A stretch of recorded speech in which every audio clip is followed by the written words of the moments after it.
is we bought this property in 1966, and it looked quite different. It had been a farm with 33 acres, and there are 28 acres that are now on a conservation restriction, and the other 5 are surrounding the house, and most of it's woods, and it's bounded by the Chenal Brook and Salisbury Road.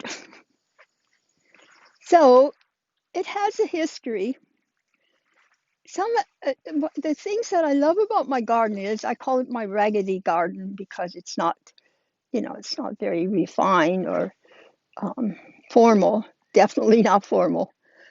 But a lot of things came from friends, and I have a few unusual friends, which I'll point out to you in a few minutes. So when we first came, this maple was a baby. So you can imagine, in 50 years, it's grown a lot. And it doesn't look so healthy, but I think it's has found its roots, deep roots. So this whole patch of lily of the valleys came from Pennsylvania, a friend in around Delaware. I mean, the Delaware Valley there. And that was 50 years ago we put those in. And I felt they smell wonderful in the summer, in the spring when they're blooming. So that pond that you just photographed, that we put that in 1991. And that was before all the very strict rules came into the environmental rules. My husband presented the case to the Concom, and he made the drawings for it, and with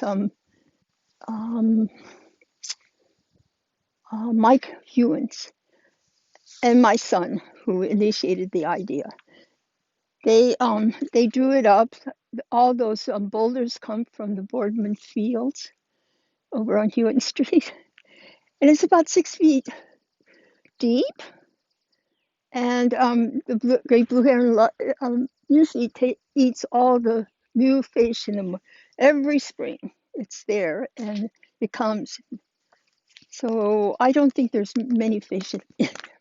But it's fed from the brook, which is really overgrown now, and that comes down from the mountain, and it goes out to the Chenal Brook.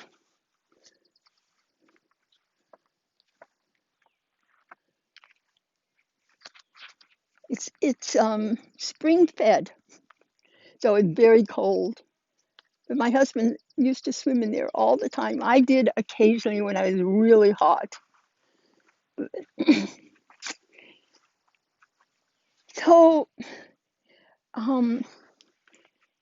I call this the maple garden because that's my maple tree, so I can distinguish it. I don't have a very big garden, but it's too much to take care of for an old lady. But this beautiful ladies' mantle came from Ruth Colbert. Do you know Ruth? Yes, I have several things from Ruth. This and my hosta, which I don't know, some things just are just so happy here. And that tree came from New Jersey. That's a Rosa Sharon. I have 3 of them. And my friend brought them when she came to visit once. And they were little sticks. That was 2 years ago. And look at that. I just put it in the ground and it's grown so much. So I found out with this snake root. It's I don't even know how to pronounce it. Chimifuji, racimosa. But that was one plant that I bought from the native grown, and it multiplies so vigorously that I am constantly throwing it out. But my favorite plants are lavender and this from the Provence. I have traveled with my husband a lot, and I have had a vision of fields in the Provence that were just acres and acres of lavender, and I still have that vision in my head. So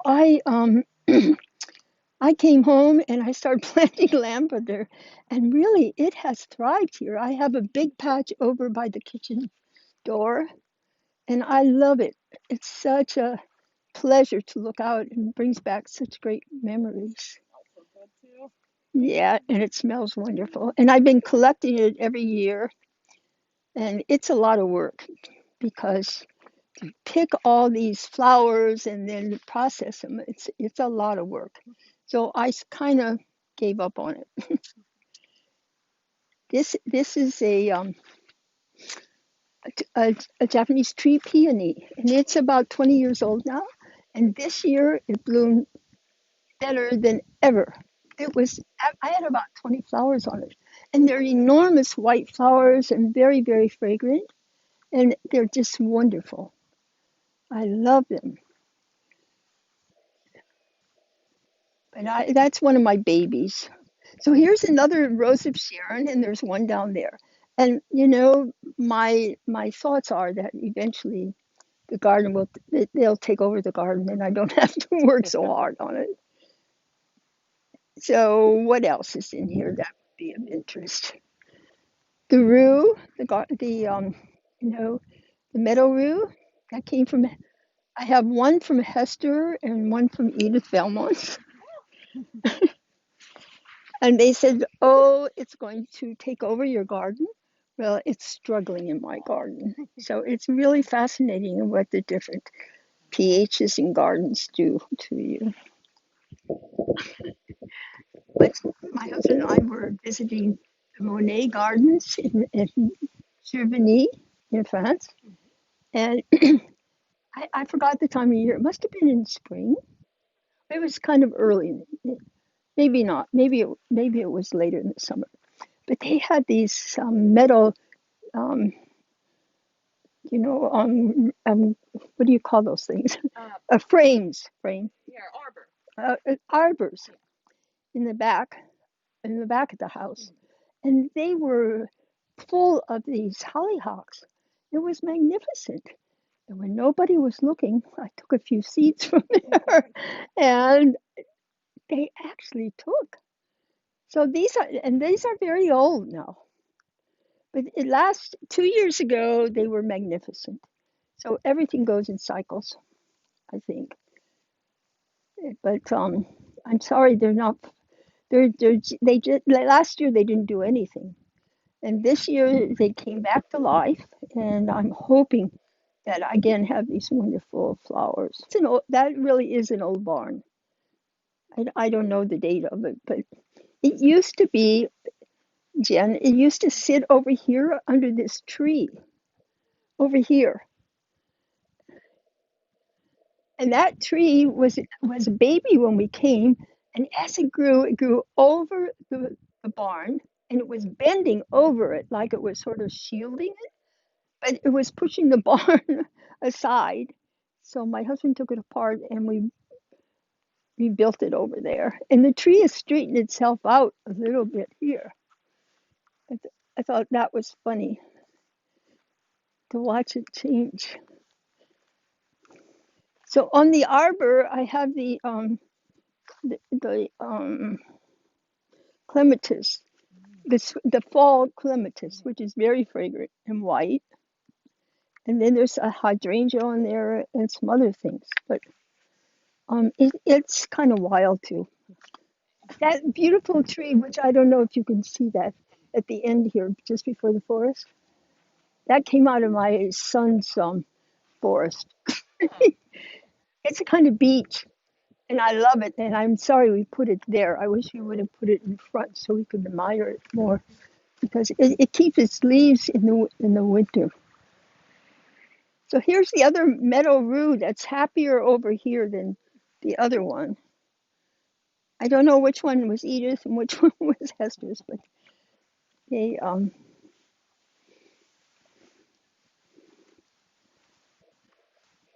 they have a hard time here. Oh, I was hoping one of these would be flowering now. This is passion flower, and I've had this for a long time. I take it in the winter, but see all those flowers coming. It's such a. Do you know that passion flower? No, I've heard of it, but I have Oh, not. it's such an intricate, beautiful thing. It has purple and white. No pictures in the gardening Yeah, magazine. it's very complicated flower, and I do love it. I don't know that is a Meyer lemon, and once my daughter-in-law gave me some Meyer lemon rub, she called it, and I loved it. And you put it on all kinds of vegetables and fish, anything, and it really gives it a special flavor. So I saw this at Ward's once about 5 years ago, and I decided, I'm going to try. So if you look, I have the lemons are coming, but it struggles because um, it gets a fungus-like thing on it. Well, scabs, whatever. And I am constantly cleaning it, but it really is a struggle. They're coming. But I got my lemons, and this is a pear tree that I bought for my husband because he loved pears. And usually I get one pear a season because all the other ones fall off. But this year there are going to be many more. And unfortunately, my husband's not here to enjoy it this year. And again in the fall, I have a crop of watercress in here. And the interesting story that goes with that is, and some of my stories come from Ethel Merching, who used to live across the street. She introduced me to gardening to begin with, so she was kind of my mentor. And she told me that watercress in here, Miss Giberson lived in this house. And the street that runs perpendicular to us, that's called the Giberson Road. So maybe when I die, this will be they'll revert it to Elsbach. They only name roads after dead people, right? All right. So anyhow, the watercress, Miss Garberson used to collect it twice a week. She would wash it and put it in a basket and take it to the train. And the train would deliver it. Somebody would be at the other end to collect it from the Astor Hotel in Manhattan. Do you believe that? That's the story. Um, Ethel had two stories. I won't tell you the other one. It's not as much fun, but that one is very much fun. And these two peach trees come from an Italian mason who did some work for us. And one day he came to me and said, Patricia, would you like some peach trees? And I said, yes, yes, Ignazio. So he said, well, I'll tell you, my neighbor has a peach tree. And when he gives me peaches, after I'm finished, I just throw the seed out in the garden and a tree comes. You have a mosquito there. You have it right here. So he said, so it's true. They keep throwing out babies all the time, but they're delicious peaches, but they're tiny. He gave me 5 of those. I gave the other 3 to my neighbor and my son. So they have peach trees too. These 2 little or big boxwoods. This one and this one, they came from Mount Vernon. My husband and I were visiting Mount Vernon. I don't know, 40 years ago, I think. And they were selling these as little babies from George Washington's hedge. So I bought 2, and that one's a baby from it. Well, it has lots of names, but it's called. The easiest name is sweet bush. It's a southern shrub, and my friend Joyce gave us this one, and again, just a little, one little thing. It has a purple flower on it, which is kind of indistinguishable, but it smells like vanilla. Oh, It's wonderful. I'm looking. I don't see any, I think it's finished flowering. It's funny how they just I disappear, know. the little plants. In this tree, there's all it has to be, it's in the oak family. Is that a ginkgo or is that a different? It looks No, like a fig leaf actually, which is kind of interesting. yeah, but I think, no, Mm-hmm. it's a swamp oak or something. Oh, And my husband loved it. I wanted to cut it because there's a maple that's competing with it, and mm-hmm. I think the maple is going to lose out Yeah. because we waited too long. This is Oh, only about 4 years old. oh wow. Look how it's grown. Yeah. I'm sorry this isn't blooming now because that's very, you don't realize it till you get up close and then the fragrance is wonderful. All these stones were here. And this was the foundation for a very big old barn. And when we came, it was half demolished. And my husband and one of his students spent weekends one summer Mm-hmm. and took the rest of the barn down. Oops. And that this is what's left. This is what I call this my secret garden because you don't know it's here. And if I took better care of it, it'd be more interesting, but it's still fun.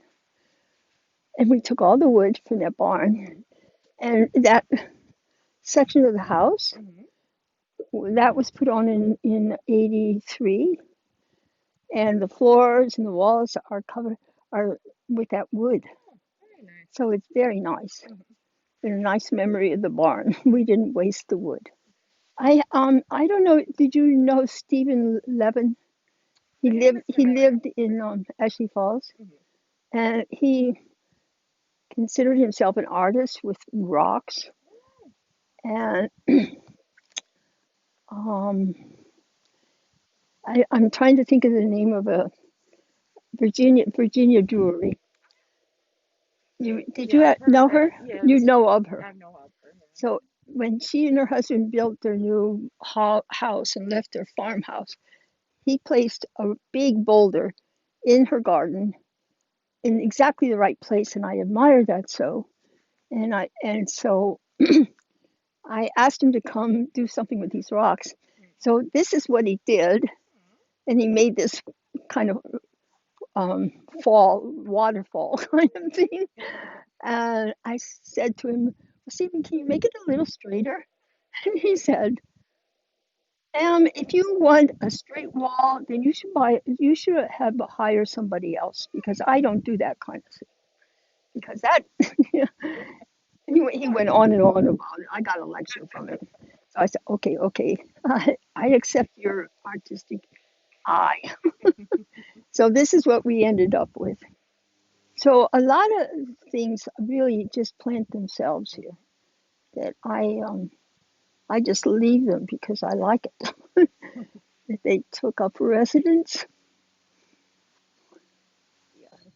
So that's a baby over there of this spirea. And you couldn't plant it over there because it's in the rocks. Mm-hmm. So yeah, oh, all these daisies don't belong here. My spirea.